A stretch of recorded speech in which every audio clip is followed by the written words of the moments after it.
Good morning, everyone. Thank you very much for your participation. Last week, Gizem's lecture covered the formation of Istanbul as the imperial capital of Mehmet II.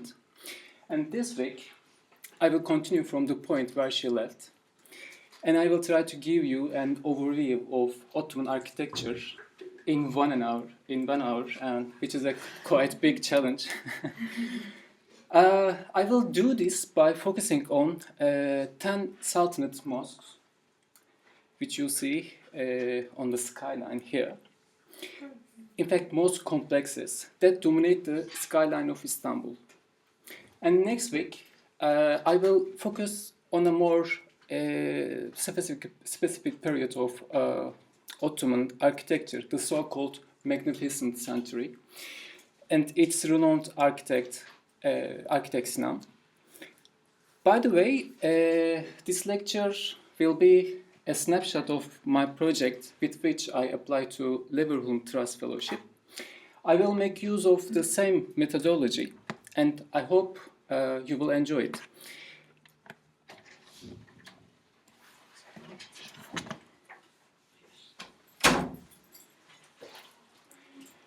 After looking at the title of this presentation, this lecture, you may ask several questions for a lecture on Ottoman architecture in general. Why Istanbul? Or why skyline? Or why mosques only? Well, let me answer them one by one. Why Istanbul? First of all, as you all know, Istanbul became the capital of Ottoman Empire in 1453, but not immediately, gradually. It took many years for the transformation of the Orthodox Byzantine city into the seat of Islamic Caliphate. While the empire expanded with conquests and became richer, the capital acquired masterpieces of Ottoman architecture. Thus, the show took place on the former Byzantine city. Besides many other buildings in different sizes and styles, the hills of the historic peninsula crowned with mosque complexes.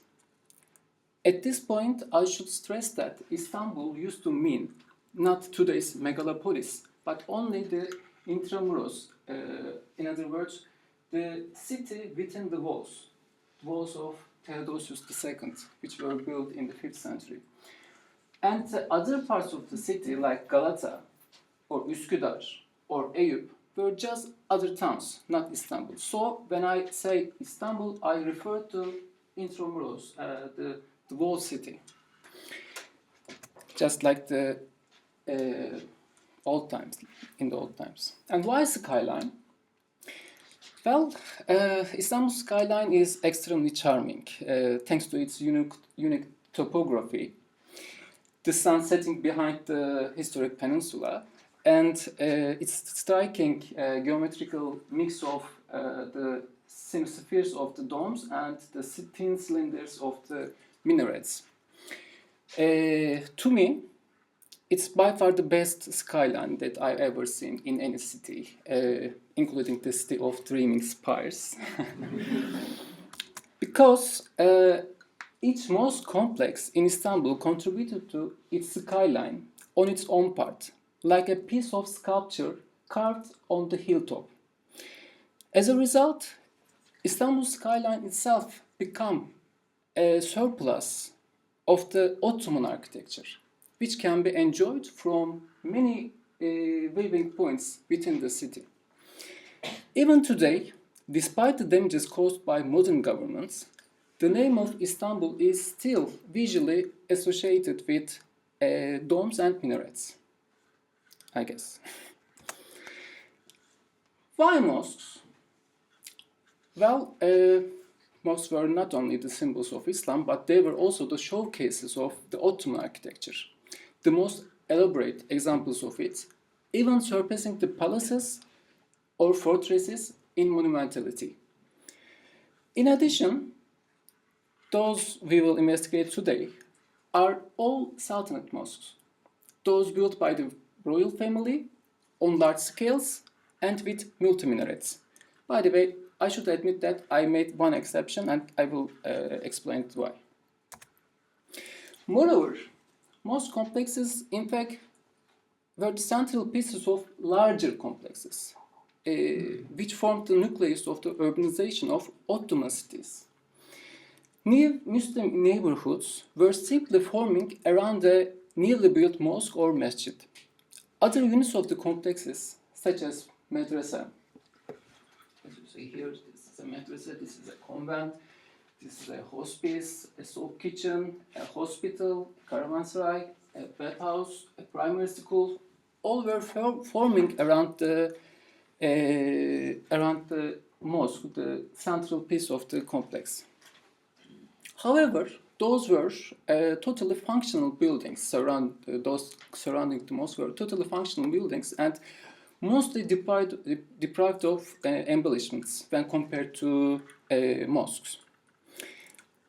I will not go into details of those components today, but I will leave them for the next week. Consequently, that's why I will concentrate on 10 mosque complexes on the skyline of Istanbul in order to trace the evolution of Ottoman architecture between 15th and 18th centuries. Now, take a deep breath, relax in your seats, and let's imagine that we make a time travel and go back to 1453. Also imagine that we are on top of Galata Tower to enjoy the fascinating view of the city. If we keep looking at the historic peninsula for approximately 3 centuries and run the film forward, we will see the formation of the skyline of Istanbul and the gradual transformation of Byzantine Constantinople into Ottoman Istanbul. The capital of the Orthodox Christendom becomes the seat of Islamic caliphs, also visually. Therefore, in today's lecture, I will first briefly introduce the historical topography of Byzantine Constantinople before its fall in 1453. I will talk about Hagia Sophia in particular, since it was the source of inspiration of Ottoman mosques, as well as 3 other monuments that you see on the skyline here. Then, I will focus on the early years of the Ottoman domination in Istanbul, the first few decades, and the first 3 sultans, Mehmet, Bayezid, and Selim. Then I will come a turning point for Ottoman architecture, which is also known as the Age of Sinan. And we see this difference between these 2 skylines, before Sinan and after Sinan. And I will talk about 4 of his contributions to the skyline. Finally, I will conclude with the last touch-ups to the skyline, comment on the evolution of Ottoman architecture in the 18th century, and very briefly talk about the later centuries of Ottoman architecture.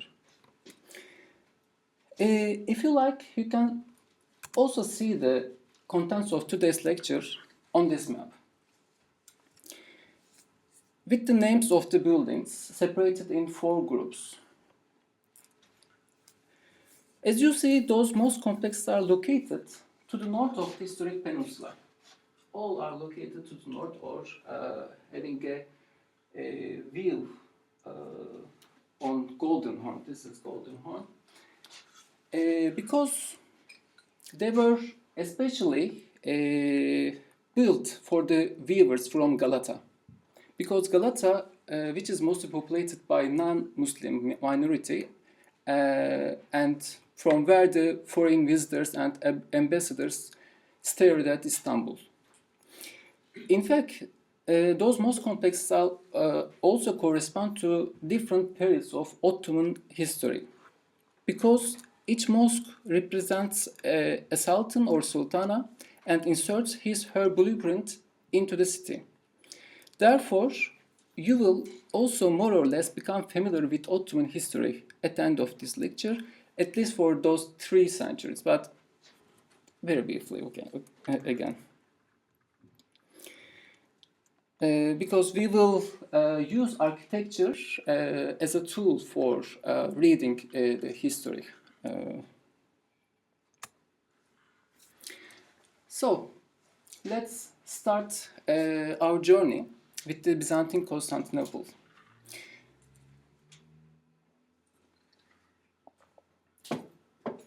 It's a very nice coincidence that today is the 1685th anniversary of the foundation of the city of Constantinople. Yeah. Constantine the Great founded Nea Roma, the New Rome, on 11th of May 330, and consecrated the city at the very heart of it, under the column named after him. This is the Forum of Constantine, and this is the column of Constantine. I intentionally included this tiny column here on the skyline, although it seems to be a non-religious architectural piece, unlike other buildings that I will talk about today. However, the column was dedicated with a mix of Christian and pagan ceremonies. 7 porphyry blocks were topped with the statue of Constantine the Great, who was depicted as Apollo, the god of sun. At the foot of the column, there was a sanctuary which contained relics from the crosses of good thieves, the baskets from the loaves and fishes miracle, a jar of Mary Magdalene used by her for anointing the head and feet of Jesus. And in the Ottoman period, those columns were also treated as talismans, and they were more or less saved, although others have disappeared because of the earthquakes and other reasons. But this column still stands in today's Istanbul, in Çemberliktaş. Its Turkish name is Çemberliktaş, which gives the name for the neighborhood also. And it still reminds us the foundation of the city 1685 years ago. But the city gained its final shape in the following centuries, especially in the 6th century during the reign of Justinianus. If we go back to the city's view in those centuries, since we have a time machine in hand, we will see, first of all, the Great Palace. This is the Byzantine Great Palace, which is now under Sultanahmet Mosque, partially, and under Four Seasons Hotel. We see the Hippodrome, which is now turned into At Meydanı, and the 3 obelisks embellishing the Hippodrome are still surviving. We see Hagia Sophia, Hagia Irini, and we see the Acropolis of the Byzantium, the Greek city. And the most charming pieces on this map is those 5 squares or forums which are on the way called Messe, or the main ceremonial axis of the Byzantine Constantinople. This is Forum Constantine, this is Forum Tauri, and this is Forum Arcadius. Those all 3 have the columns dedicated to the emperors. But as I said, only the column of Constantine survives, but only the base of the column of Arcadius is visible today. And we see the Blaherna Palace, which is more or less started to be the seat of the Byzantine emperors since the 10th century. And behind it, we see the walls of Theodosius, which were built in the early 5th century. While the walls of Constantine, we don't have any traces of it, but we can more or less imagine where it passed through. The walls of Constantine was passing through that line. We see two harbors, Neorion and Prosphorion, and another one here, which is now today turned into a tumor because of the filling of the sea. And we see Galata here, and this is our viewing point. We look at the skyline from Galata Tower. I think that's briefly all. This is, by the way, the other route that takes you to another gate on the city walls, an alternative to Mesa. Now I will talk about the buildings on this skyline, on the Byzantine skyline, but I should first familiarize you about the topography of the city briefly, because I will refer to it so many times. As you may know, Istanbul consists of the historic city of Istanbul consists of 7 hills, and those 7 hills are located. 6 of them are located parallel to the Golden Horn. This is the first hill, where Hagia Sophia and the Acropolis of the Byzantium is situated. This is the second hill, where column of Constantine is located. This is third hill.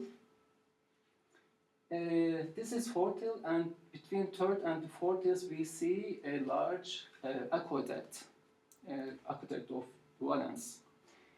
And the fifth hill is beyond fourth hill, just next to the cistern of Aspar.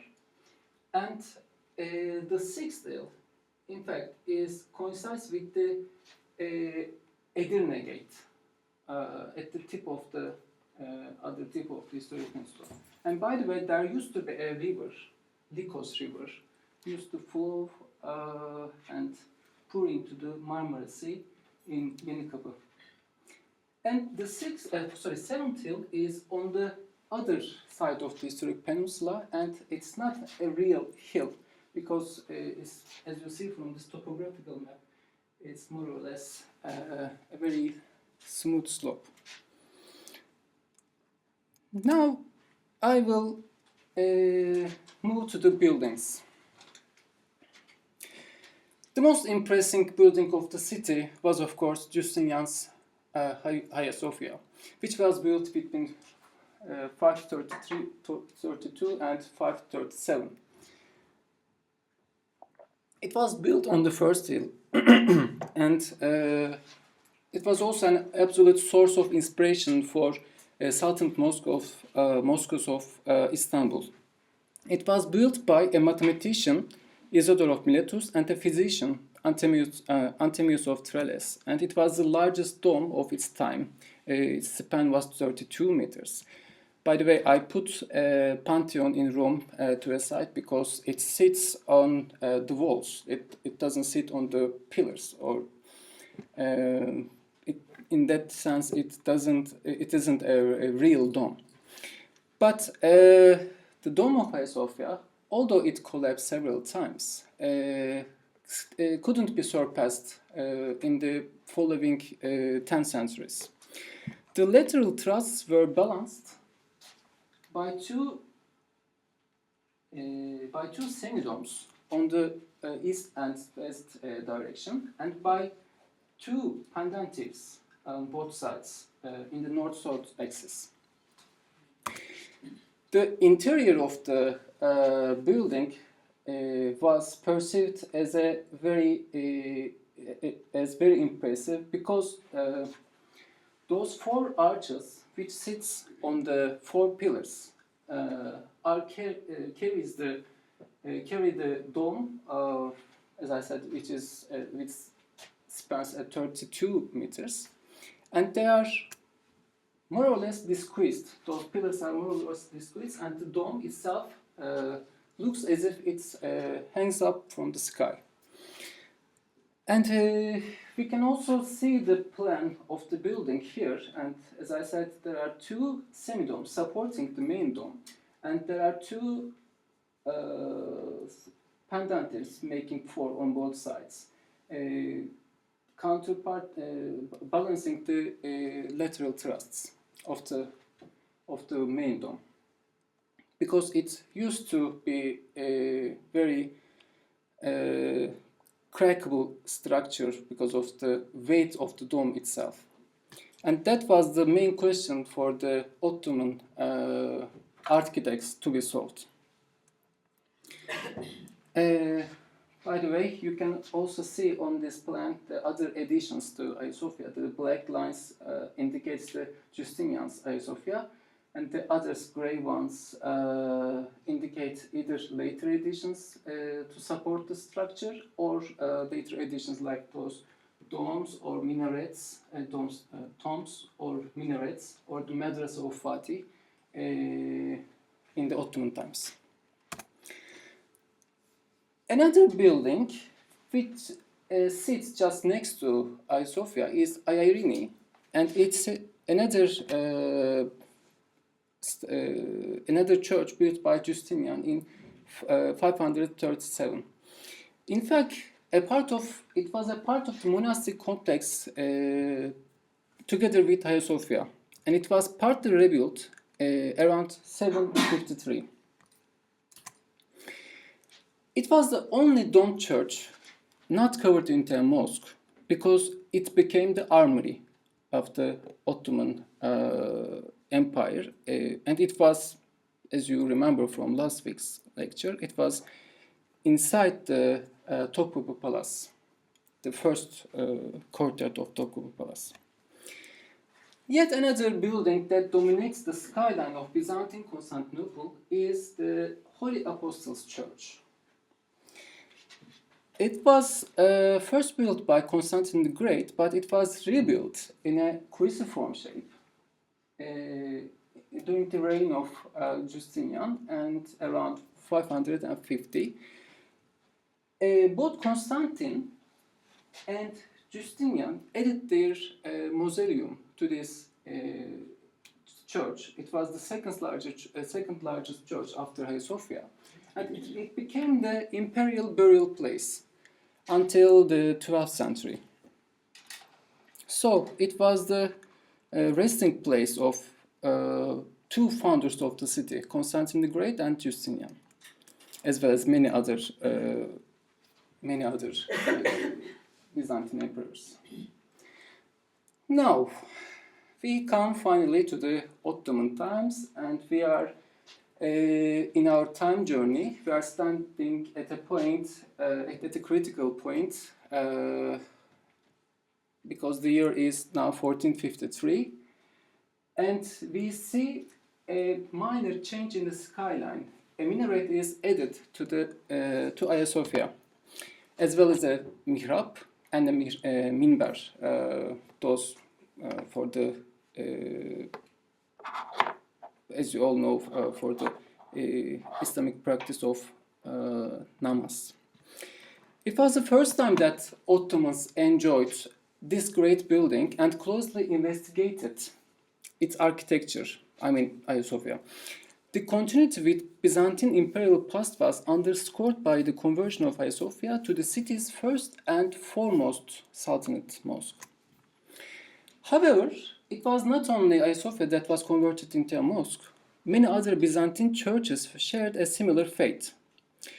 I only included some of the Byzantine churches here, the major ones, which were converted into mosques during the reigns of Mehmed II and Bayezid II, the first two sultans, Ottoman sultans in Istanbul. On the other hand, Mehmed II tried to repopulate the city. He called back the old residents, the Greeks and the Jews, who had fled after the conquest, and he also brought Muslims from Anatolia, from other stiles in Anatolia. Because his intention was to cheer up the deserted city, he also ordered his statesmen to build mosque complexes in different neighborhoods. Mahmud Pasha, Davut Pasha, Murat Pasha, Rum Mehmet Pasha built their mosques in different parts of the city in the first 3 decades after the conquest. Here we see the mosque of Mahmud Pasha, and this is built before the mosque complex of Mehmet II in 1462. And I will kindly ask you to note the interesting outer architecture, articulation, and the plan of the building. As you see, there are 2 mosques, domes next to each other here. And there are several other small units flanking the main part of the structure. And it's also fronted by a portico or lascomers place. But it's not a single one, a double one. I will briefly talk about this in a few moments. Now, as we go further, we reach to the first major change in the skyline, because it's the time 1470 that Mehmet II builds or completes his first Sultanate mosque on the skyline of Istanbul. It was built on the fourth hill. This was the fourth hill, as you remember the topographic map. And it was built in a different location, which was in fact far away from the central core of the city, because Mehmet II had chosen Old Palace near the third hill as his first seat, and then moved to Topkapı Palace to the tip of the historic peninsula. But by building his mosque complex to on the fourth hill, in fact he established a new city, which was more or less deserted or less populated by the Muslims at that time. And by doing that, he also established an alternative route to the Byzantine messe. This ceremonial route taking you from the gates of the Byzantine palace and until the 7 towers, or the Golden Gate in the Byzantine period. It was reshaped from this junction point to be directed towards the Edirne Gate. So today it still has the name Divan Yolu. And it became the major ceremonial route of the Ottomans. And once again, on this map, as you can see, the Byzantine palace or the Byzantine messe were looking towards Marmara Sea, but Mehmet II, by building his complex here on the fourth hill, diverted it to overlooking to Golden Horn. This was an important decision. But it was also an important decision because, as Gizem mentioned last week, he had replaced Holy Apostles' Church of the Byzantine Empire, and Constantine the Great and Justinian and many other Byzantine emperors were resting there. Their tombs were there, and Mehmet II also buried there, and his tomb is still located next to the Fatih complex, in the Fatih complex next to the mosque. And in this way, Mehmet II declared himself as the third founder of the city and conveyed the message that I am the new Roman emperor. He built such a vast complex, reshaping the topography of the city, probably to challenge the previous complexes on the site, because the Holy Apostles was accompanied by a Byzantine Patriarchal College, and the Sultan's complex, designed as a grand center for learning. It comprised 8 madrasas, as you remember from last week, as well as soup kitchen, where the poor people were served, as well as the mosque servants or madrasa students. a hospice for travelers, a hospital, a primary school, so on.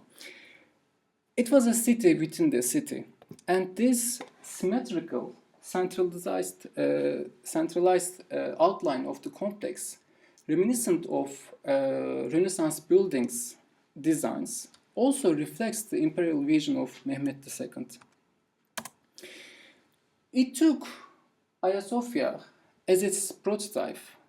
It had one semidome on the Qibla axis and three, I will come back, and three domes on the side bezels.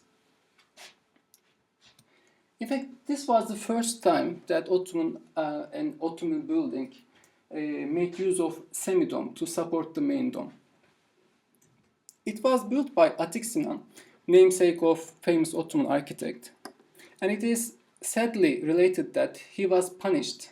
His hands were cut off by Mehmet the Conqueror, since the height and span of the dome was not the imagined one. Even so, the mosque collapsed in the earthquake of 1766. And in fact, it was in scale smaller than the span of or the height of Hagia Sophia.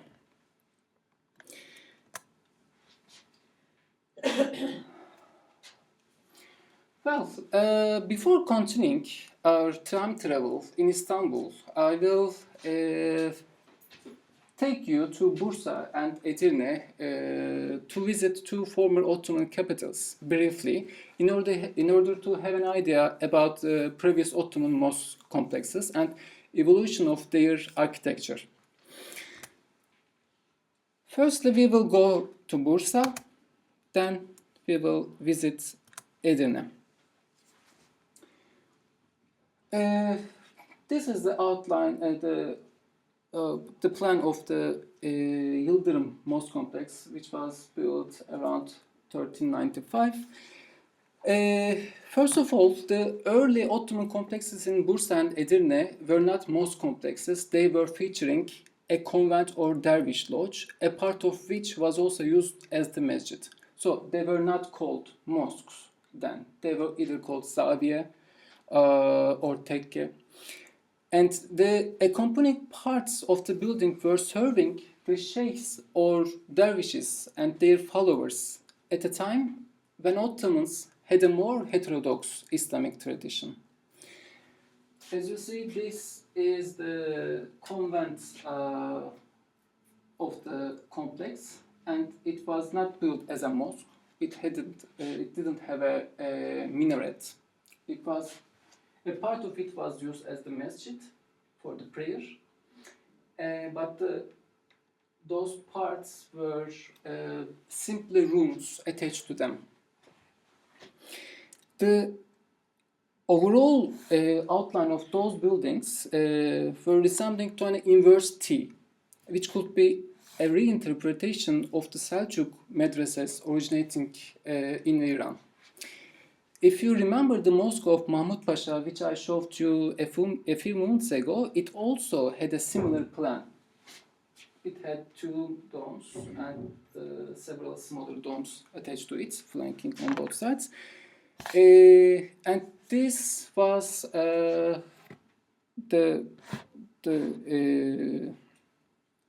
reason that the Ottoman mosques in Istanbul didn't had its final shape, final design at the time of Mehmet II, because Mahmud Pasha's mosque, Rum Mehmet Pasha's mosque, and Murat Pasha's mosque all had a similar inverse T plan.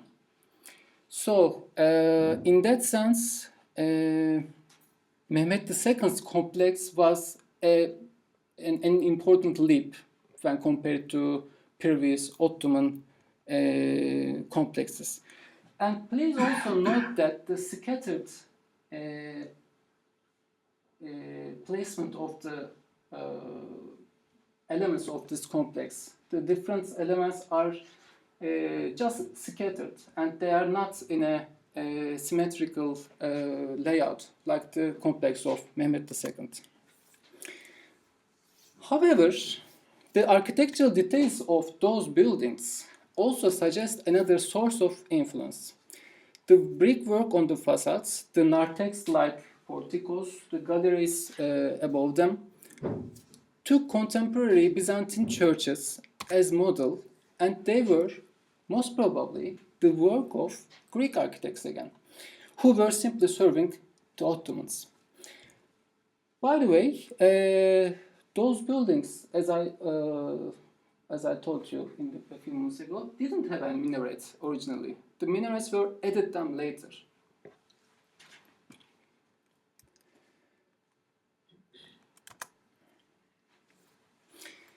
A second type of early Ottoman mosque were the simple single domed units with a portico attached to it and a minaret, of course, attached. And these were meant to be a mosque, but they were really small, and the dome was resting on the walls rather than pillars, or they were just small scale buildings. A third plan type was an interpretation of the multi-columned Arab mosque typology, which was also widely applied by many Anatolian mosques before Ottomans or at the same time with them.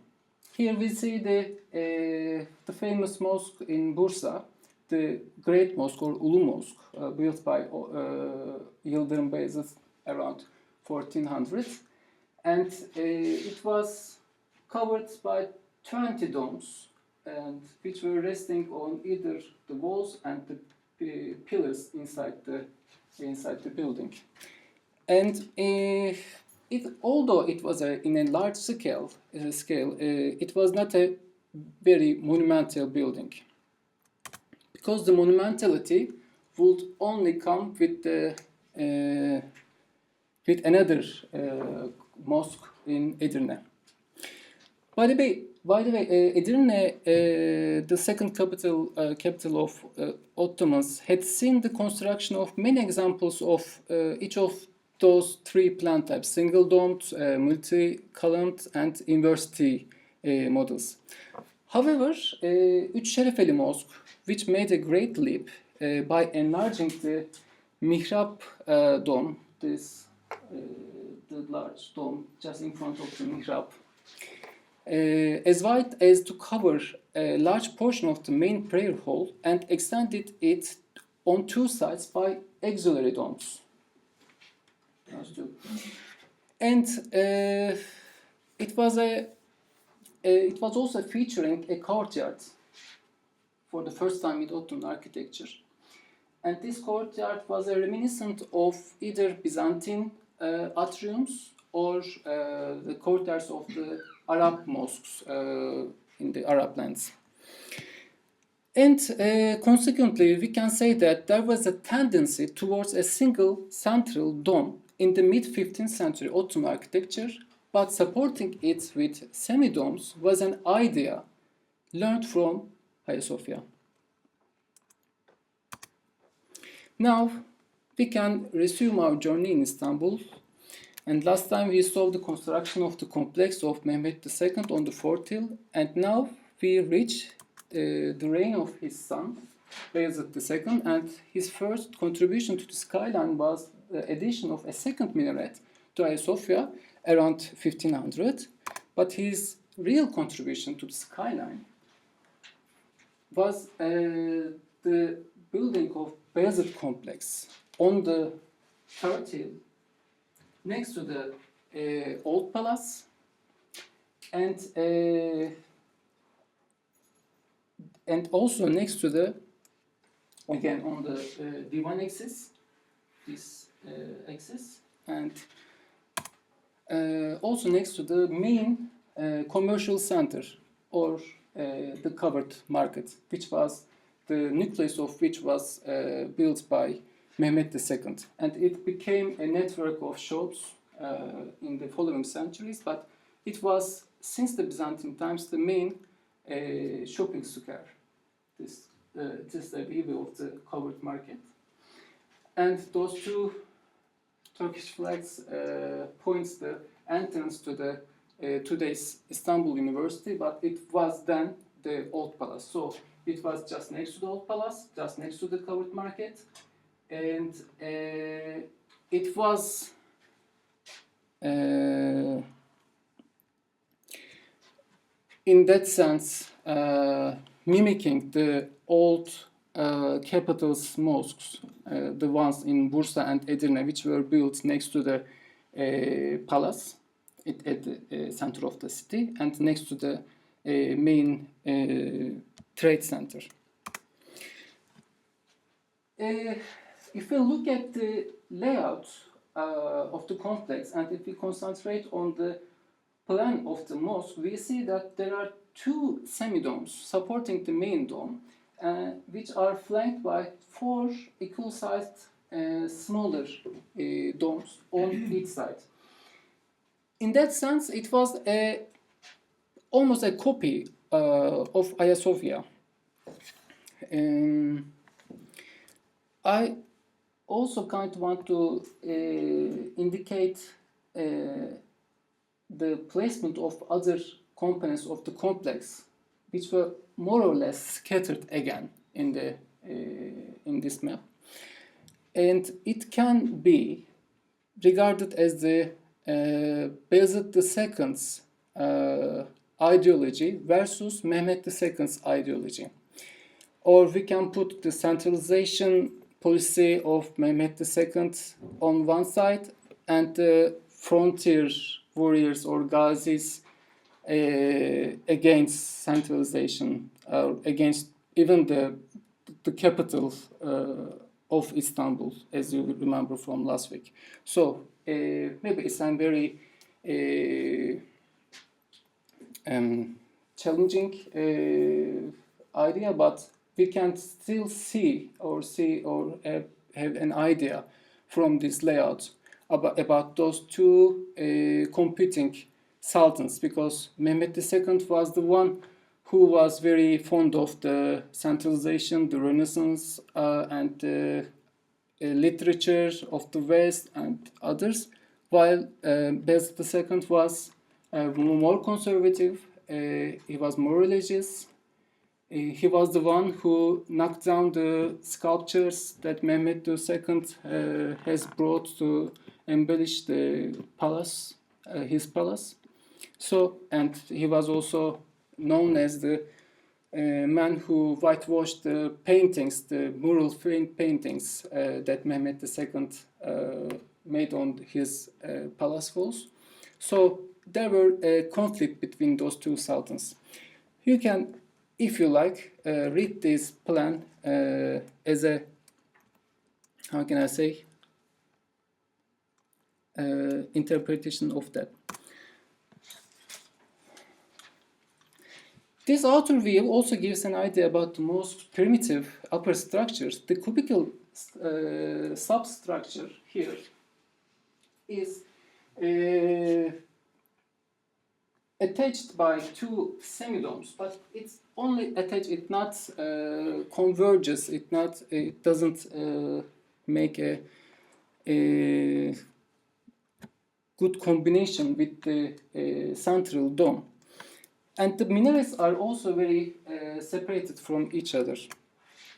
And if we look at the inner structure, inner space, we also see a very shallow space. It's the height of the dome is not as high as the Hagia Sophia in any way. And if we look at the details, we see mukarnas in many places on the cornices, palmettes, and of course pointed arch as the main element of Islamic architecture, also applied in Bayezid II's mosque. Now we reach to another point in our time travel.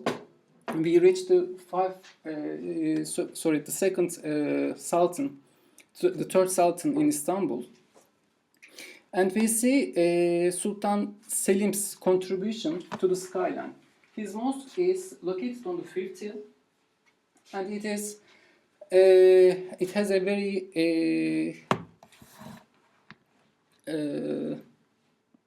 charming view overlooking to Golden Horn. The construction of this mosque was started by Sultan Selim but completed by his son Süleyman. And it is believed that its architect was Alauddin, also known as Acem Ali or slave or Persian Ali, coming from Tabriz. It was during his reign that the seat of caliphate became Istanbul after the conquest of Holy Lands in 1517. And it was in his time Alevi or Kızılbaş people of Anatolia was massacred. When we look at the layout of the complex, we again see, by the way, I forgot to mention, I will briefly go back. Yeah, I forgot to mention those two hospice rooms attached to the Mosque of Bayezid. And we again see them in the Mosque of Sultan Selim here. It makes use of a central dome sitting on the walls, and it's a very plain structure. I can also say that a primitive structure because it doesn't it seem a charming building when compared to other later mosques. And the minarets are also separated again from each other, and this will be a problem to be solved by architects now in the later centuries. I will now come to an important turning point in our journey, and we reach finally to Sinan's Istanbul. And this maps, I think, gives a very clear idea about the contribution of architect Sinan to the urbanization of the city in 50 years. In 1538, he became the chief royal architect and stayed in this position for 50 years. And in those 50 years, not only Istanbul, but also many other cities around the empire has transformed widely.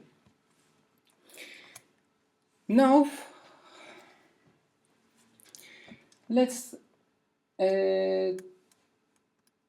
see the first two parts of today's lecture, and we see the contribution of the first three sultans in Istanbul to the skyline of Byzantium.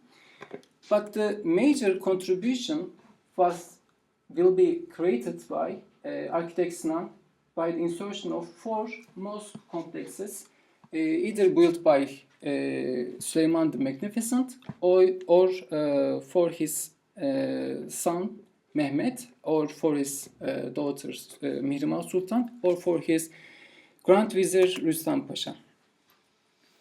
As Sinan's mosques actively interact with the topography of Istanbul, they are almost never perceived alone, but rather in juxtaposition with others, both contemporary and old.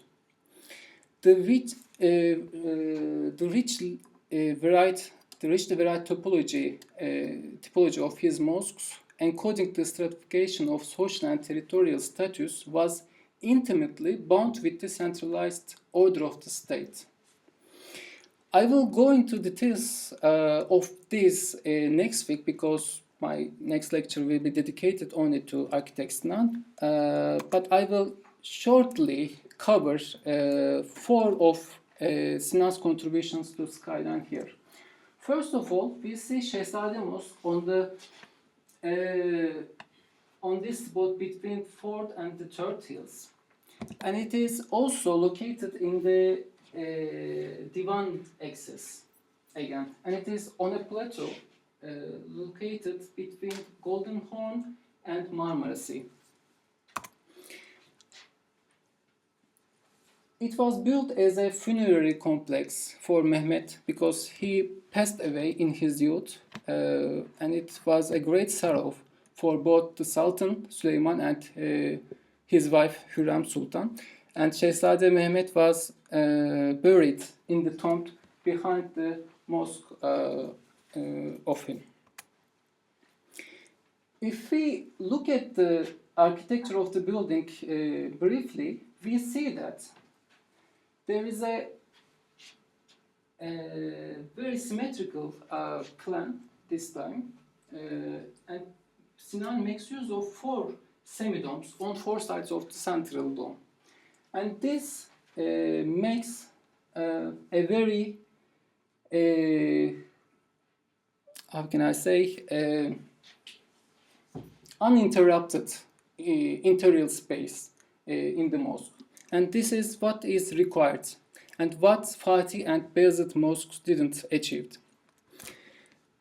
It also features one of the finest workmanships of the time because it was built to defeat the sorrow of the death of Mehmet, Şehzade Mehmet. However, Sinan would build his masterpiece in Istanbul for Süleyman immediately after the completion of Şehzade complex, and it was completed in 1557 on the third hill, just next to the old palace. In fact, the plot of the Süleymaniye complex was partly borrowed from the old palace, and it's exactly reconfigured the cityscape observed from Golden Horn. In fact, it was viewed from multiple primary and secondary viewpoints, and it gives very different views from each of them.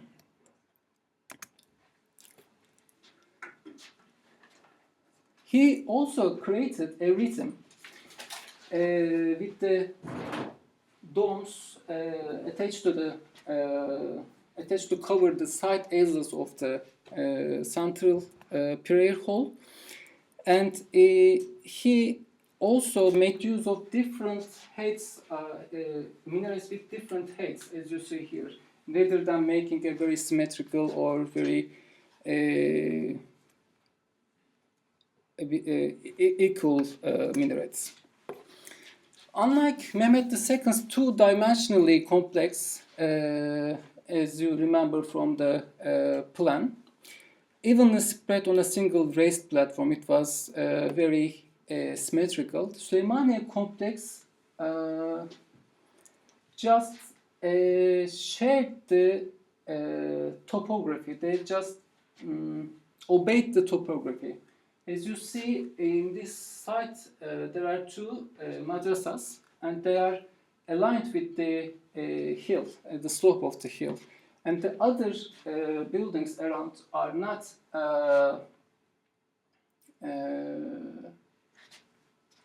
are in the level of the mosque, but are not symmetrical when compared to the complex of Mehmet II. Here we see the outline, and on the plan we see that another Hagia Sophia again, because it also makes use of 2 semidomes on the direction of Qibla axis, but the side aisles are now kept with 1 large, 1 small, 1 large, 1 small, 1 large, smaller domes. And the interior of the mosque also resembles that of Hagia Sophia, but it fulfills the ambition of Mehmet II's to make a mosque equivalent to Hagia Sophia, although its span, the dome span, is not equal to that of Hagia Sophia. But he solves many structural problems, the details of which I will go into next week. And he simply refines the structure of Hagia Sophia. Another contribution of architect Sinan to the skyline was the mosque of Rüstem Pasha, and this is the exception that I made. This is not a Sultanate mosque, in fact, because it was built by Grand Vizier Rüstem Pasha. But it was also viewed from Galata, and although it was located in the shore of Golden Horn, it can be viewed from different angles on the skyline, with a single minaret and its dome with a span of 15 meters. It was one of the, it is in fact one of the most interesting tourist attractions in Istanbul because of its rich tiles, the tile work of its interior, and it also shows the wealth of the patron, Rüstem Pasha, because he was very rich and he also built many other complexes in other sides of the empire. We see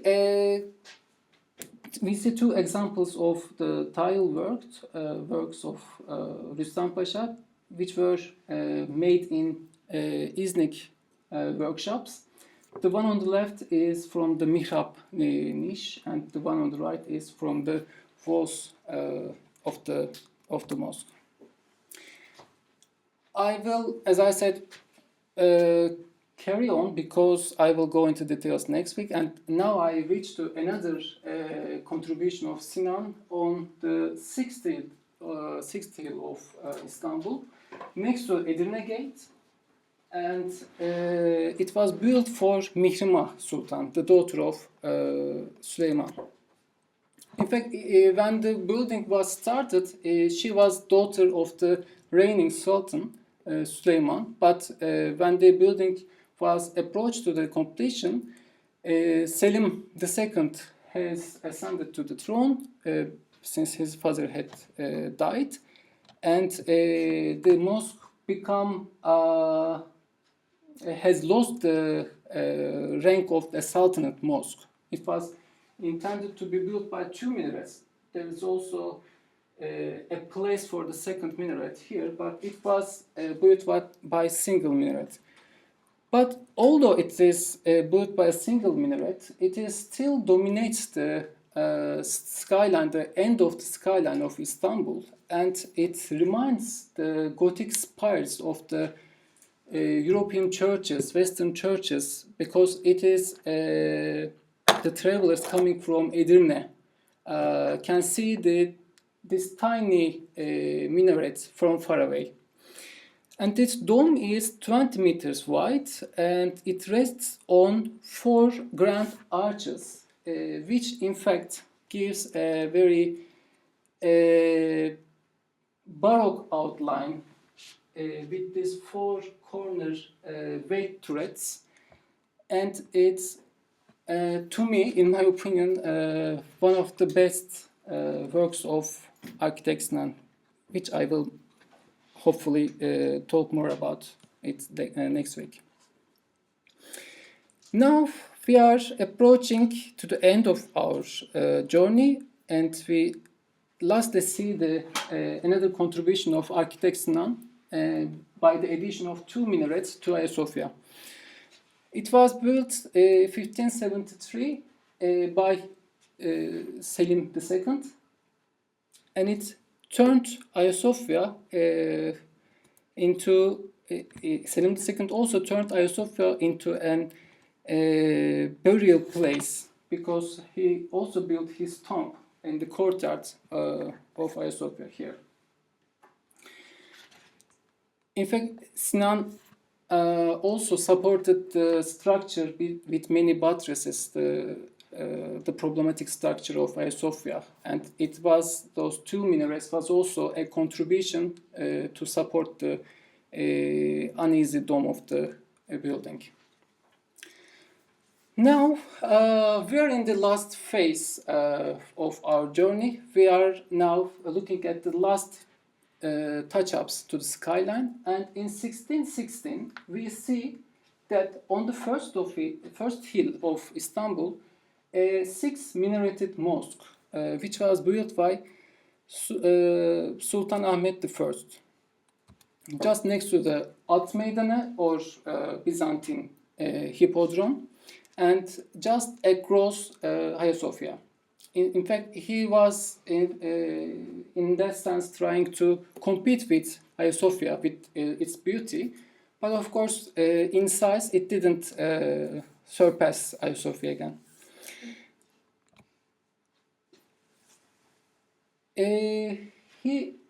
he had to pull down many palaces, Grand Vizier palaces on the site, and he had to use the location of the old palace, the great palace of Byzantine emperors. And the problem with the construction of this mosque was it was not built on a beauty. In fact, Sultan Ahmed didn't win any war, and he didn't return to Istanbul with the wealth of the treasures or other things. And it was protested by the ulema, the religious authorities of the Ottoman Empire, and it was called İmansızın Camisi, the mosque of unbeliever or misbeliever. And it was protested, and it also caused the lack of other Sultanate mosques in the later centuries. We see here, I now want to ask you which plant type does it resemble to. Maybe you can make a guess. Well, it makes use of the plan type of Şehzade Mosque built by architect Sinan, and it was the ideal solution for the mosque architecture for later generations.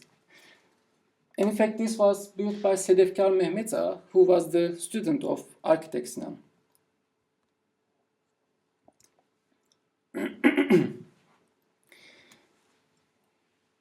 Another mosque appears on the skyline, but in fact it was built on the shore of Golden Horn again. But its position just next to the harbor makes it visible on the skyline. And it was built by this time, it was built by a woman, the mother of the reigning sultan. And it was a symbol of the period Sultanate of women. The construction of the mosque first started in 1597 with the decree of Safiye Sultan, the wife of Ottoman Sultan Murat III and the mother of Ottoman Sultan Mehmet III. But its construction was stopped when Mehmet III passed away and Ahmet I became the Sultan, and Safiye Sultan lost her position as Queen Mother.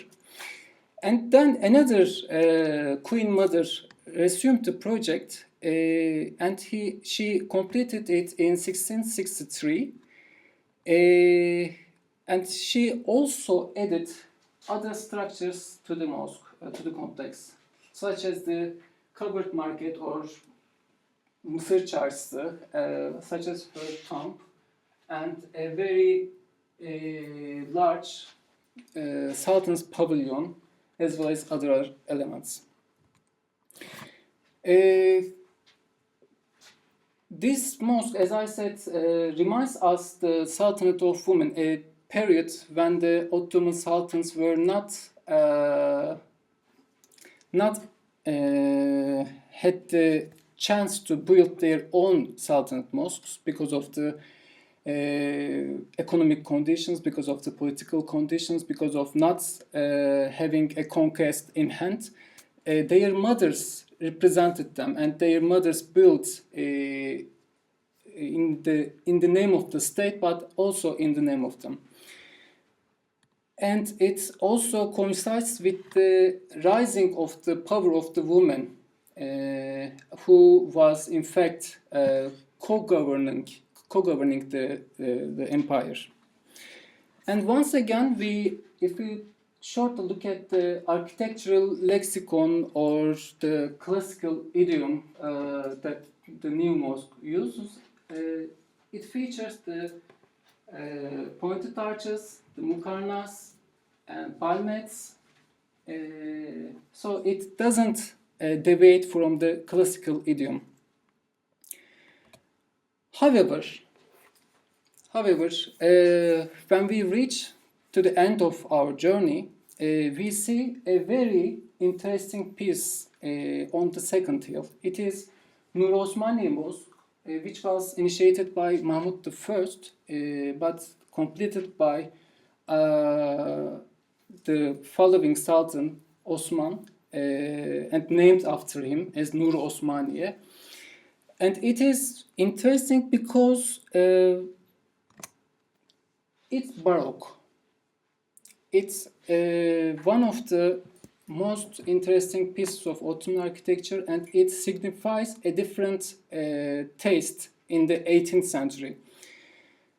There are many reasons of this change in the 18th century, but we can shortly say that the travel of 28 Çelebi Mehmet to France in 1722 was a major event that reshaped the glances of Ottomans to the West. And it caused a cultural interaction. The plans were brought from Europe or from the European cities to Istanbul. And in fact, Mahmud I wanted this building to look like a church because he brought church plans. And in details, we see that the classical idiom, classical architectural lexicon has totally vanished. You cannot see any mukarnas, you cannot see any pointed arch, you cannot see any tile, but instead you see moldings, shell-like structures, concaves, and a polygonal mihrab niche. Those are very innovative, they're very new elements, and there are very similar things in the you can see similar elements in the Western architecture.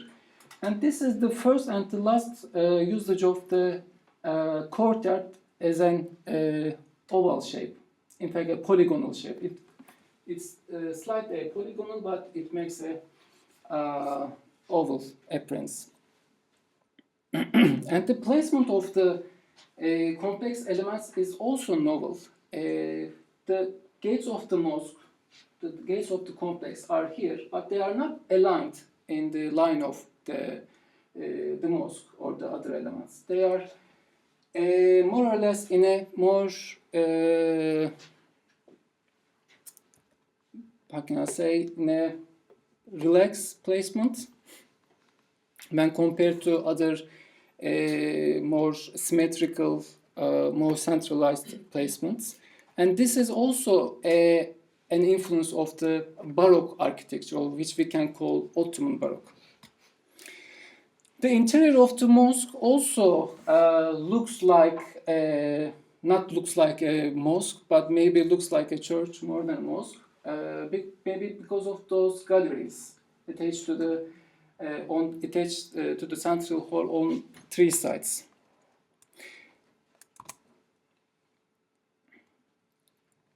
Okay, we now came to the end of our journey, and we came to the point where we started, the Fatih Mosque, because in the earthquake of 1766, the mosque was demolished and it was rebuilt again on a new plan by architect Mehmet Tahir, and during the reign of Mustafa III. It again used the plan type of Şehzade Mosque because it was probably the best solution, as I told you, for the mosque. But it also featured the Baroque details, like the moldings in the supports of the galleries of the minaret. So, I think at the end of our long journey on the skyline of Istanbul, I think you are most probably very exhausted, like those seagulls resting on the dome of Fatih Mosque. I know I took too long, but let me shortly summarize our today's trip.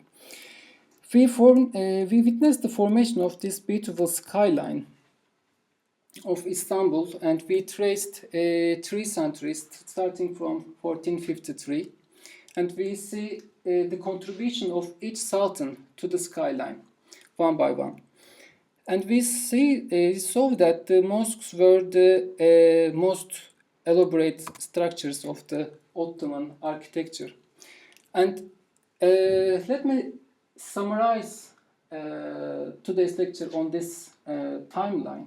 We see the reigns of the sultans in these colored lines and the corresponding buildings that they added to the skyline. And we see that there is a very dense building campaign in the first few decades, especially in the reign of Süleyman the Magnificent here. But later, we have very little contribution on the skyline. This doesn't mean that there were no building activities in Istanbul. There were, in fact, but the hills of the historic peninsula was already filled, and the Sultanate mosques were not, could not find a place for themselves. Moreover, like the Mosque of Sultan Ahmet, remember that it was protested by the ulema, and in the later centuries, the Ottoman sultans didn't want to initiate their own mosques, but their mothers, like Hatice Turhan Sultan's Eminönü Mosque, or Gündüz Sultan's Galata New Mosque, or her mosque complex in Üsküdar, but they are not located in Istanbul, they are in the other towns. The women, the mothers, or sometimes the favorites of the sultans took this role. But in the 18th century, we see a revival which is boldly represented by Nur Osmaniye Mosque with its extremely baroque outer structure. And it was again a Fatih mosque to use this baroque architecture, but it was, as you remember, a replacement of the former mosque, so it was not a new one. And those two Sultanate mosques were not located in Istanbul again, they were either in Üsküdar or on the other shore of the Golden Horn. And Ottoman architecture didn't stop in the 18th century, of course. It found a new stage for itself, the Bosphorus. Not only the Sultanate mosques, but also the palaces were lined up on the shores of the strait, and their eclectic style, not different than their European counterparts, were using neoclassic, neo-Renaissance, even neo-Gothic, neo-Baroque architectures. But those could only be the subject of another lecture. Thank you.